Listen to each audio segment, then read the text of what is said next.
The madness has officially begun.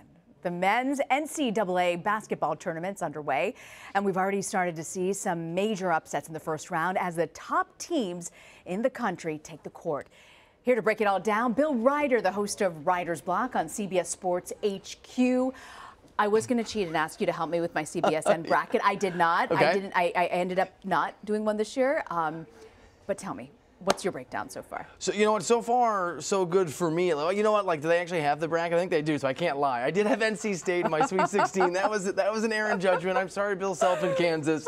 But so far, so good. You know, my Elite Eight is standing strong. Yeah. Kentucky, that's a deep pick for me. And had to sweat Michigan a little bit, but they pulled away. So far, so good, Rena. I'm feeling confident. Very good. Well, next year I might tap you for that. But some major upsets, though. Talk about Arizona, Buffalo game.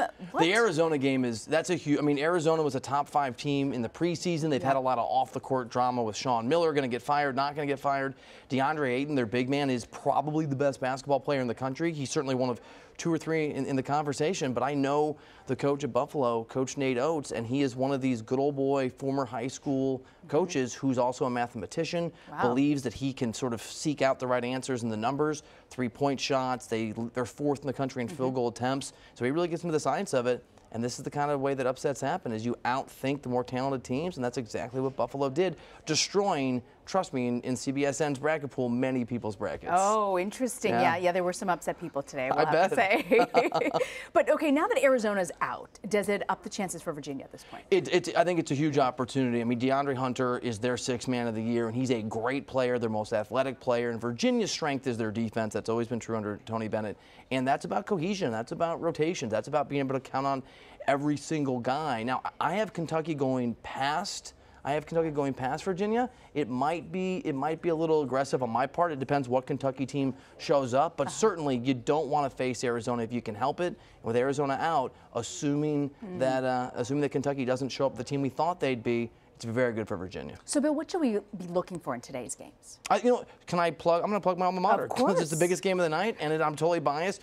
Missouri has one of the most talented players in the country, in Michael Porter Jr. A lot of folks thought he'd be the #1 pick perhaps in this draft. He missed almost the entire season. He's only played in one game, 2 minutes, and then an SEC game against Georgia. If he can be the guy he was supposed to be, Missouri's more like a 2 or 3 seed. If he is the rusty player we saw last week, Missouri's more like a 10 or 11 seed. So that'll be a really interesting challenge for Florida State. And if this Missouri squad, my Missouri squad, has the version of Michael Porter Jr. that we expect to see in the years ahead in the NBA, that could be a very, very interesting basketball team going deep in this tournament.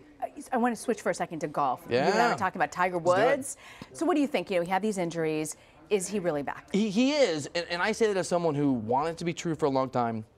Incredibly skeptical, but the speed of his swing, his putts are incredible. He hit the long one, the 44-footer last week on Sunday on 17 to try and draw close, and he was close. Hit a 71-footer in the tournament yesterday. He looks like old Tiger. He's driving the ball really far off the tee. He's never been particularly accurate. His approach shots have been really, really good. He's hitting big putts. He looks healthy. Yeah, this Tiger Woods thing, it's real. He's back. It's going to be a massive cultural, not just sports story, but cultural story, I think, for the next few years. So fascinating to watch, no matter where you stand, I have to say. I want to ask you, though, before you go, about the former president of ESPN, John Skipper. And he came forward saying that he was blackmailed by a drug dealer. What are people in the sports and media world saying about this? It's a mixed reaction. I mean, I didn't know John Skipper, but I have lots of friends. I have lots of really close friends who didn't just know John Skipper, but John Skipper changed their lives, changed their careers. People feel very strongly about him as a mentor and as a man.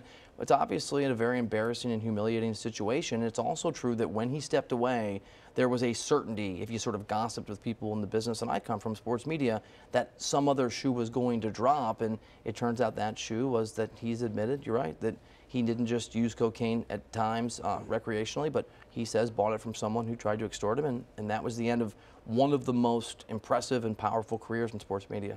Did people in the industry know that he had a drug problem? I mean, I did not, and certainly I'm close enough to people who knew John Skipper who never mentioned it, but you know how these things go sometimes. When people are loyal to someone in power and they care about someone in power, they want to protect that person in power because they're powerful, and I think in John Skipper's case, there was a lot of respect toward him. So I could see where people would know and not want to talk about that.